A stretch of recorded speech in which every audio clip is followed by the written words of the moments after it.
sur la déstabilisation d'un certain nombre de pays et sur les gens qui, en Afrique, ce que j'ai appelé, avec une comparaison que j'ai prise chez Lénine, la fameuse bourgeoisie comprador, j'ai appelé ça l'opposition comprador. Qu'est-ce que c'était les compradors?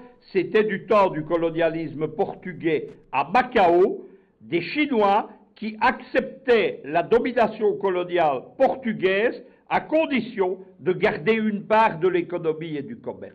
Eh bien, on vit la même chose en Afrique. J'ai longuement averti sur qui était Katumbi. On est, avec le mandat d'arrêt international, dans le noyau, le fond de l'affaire. Si vous suivez les médias occidentaux, on a bâti une grande légende autour de Katumbi, on appelle ça une storytelling, c'est-à-dire qu'on vous invente la vie de quelqu'un. Il y a notamment un film, Katumbi, gouverneur du Katanga, qui a été financé en partie par Arte. Arte, ce sont les gouvernements de Paris et de Berlin, c'est de l'argent public.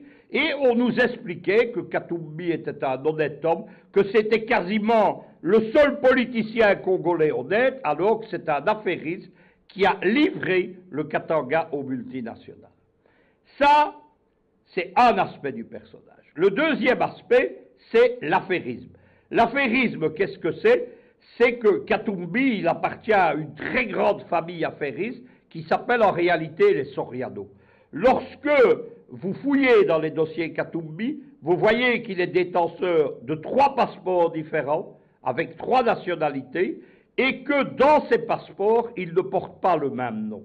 Il y a notamment un Moïse Soriano, qui conclut les contrats Soriano, Katumbi, Katumbi bis, on ne sait pas très bien.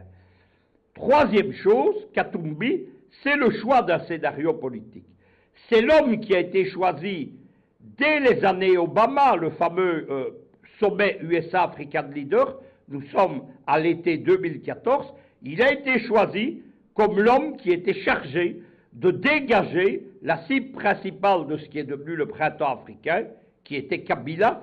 Kabila invité au sommet USA-African Leader et qui s'est vu opposé à une conférence de presse à John Kerry, qui était le ministre des Affaires étrangères américain de l'époque, et le but était très simple, c'était d'humilier Kabila, qui a été sous-estimé et qui a compris directement ce qui se passait.